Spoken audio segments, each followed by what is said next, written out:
These colonies soon found out that their independence was on a short leash.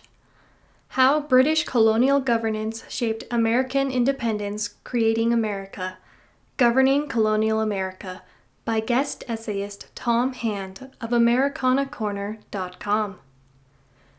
When the English began to settle North America in the 1600s, the leaders of the various colonies had different motives. While all colonies exercised their authority in the king's name, they were not created in the same mold, and some had more autonomy than others.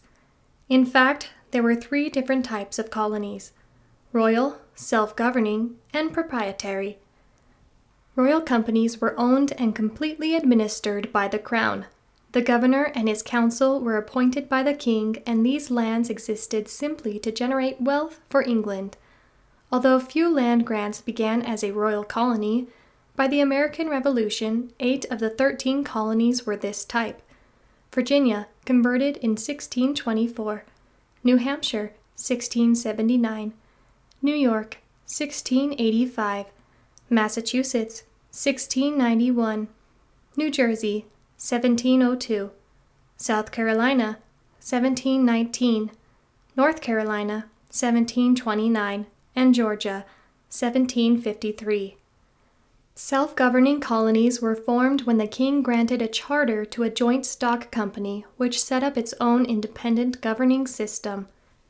These organizations were essentially corporations formed to make money for the investors. Like the entrepreneurs of today, a few men came up with an idea, presented it to their friends and associates, and asked them to invest in their plan. Their organizations had wide latitude to appoint leaders and run their business as they wished. Virginia, Massachusetts Bay, Connecticut, and Rhode Island were all initially established as self-governing colonies. However, these colonies soon found out that their independence was on a short leash. If the colony was poorly administered, as in Virginia, or if the people proved troublesome, as in Massachusetts, these dominions were converted into a royal colony with all the restrictions that came with it. By the time of the American Revolution, only Rhode Island and Connecticut retained their original self-governing charter.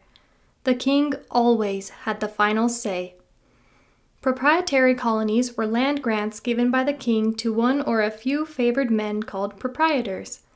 They in turn were to administer these areas for the crown, but in a manner to be determined by them.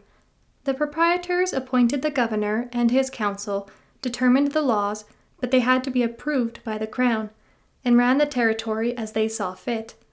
While the king had the ultimate authority, the rule of the proprietors resembled that of a monarch. Maryland was an example of a proprietary colony. It was established by Cecil Calvert in 1632 upon receiving a land grant from King Charles I. Lord Calvert, also known as the 2nd Baron Baltimore, wanted to develop a land where Catholics could openly profess their faith without fear of retribution. After several starts and stops, settlers for this new colony finally arrived in 1634. The colony prospered, and in 1649, Maryland passed the Maryland Toleration Act, the first law establishing religious tolerance in British North America. Although Lord Calvert never visited Maryland, the Calvert family managed the province well, and never had their charter revoked.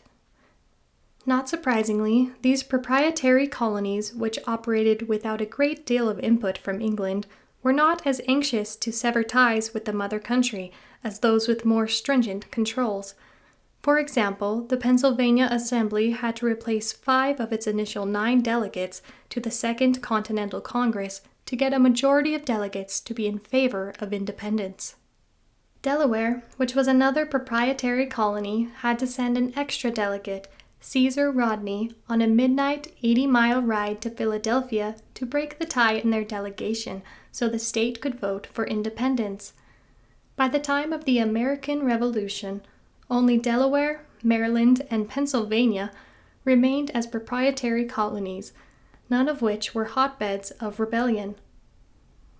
Why it matters. So why should the way in which colonies were organized and governed matter to us today? The three types of colonies with their different systems of government generated varying attitudes towards English rule and our independence. Understanding these conflicting feelings helps us to better appreciate why not all Americans wanted to break from the mother country. What we see is that those colonies left to govern themselves were fairly content living under English rule and not as anxious to break from England. In retrospect, England may have been wiser to allow all the colonies to operate with more autonomy and to manage them in a less oppressive manner. Suggested reading: if you are interested in a deeper dive into this subject, Colonial America, A History to 1763 is an excellent book on background, founding, and development of the 13 British North American colonies. It was written by Richard Middleton and Anne Lombard and originally published in 1992, but it was updated in 2011. Places to visit. The State House in Annapolis, Maryland, is an incredibly beautiful building and a great example of architecture from our colonial era. It is the oldest state capitol in continuous legislative use and is the only state house ever used as the nation's capital.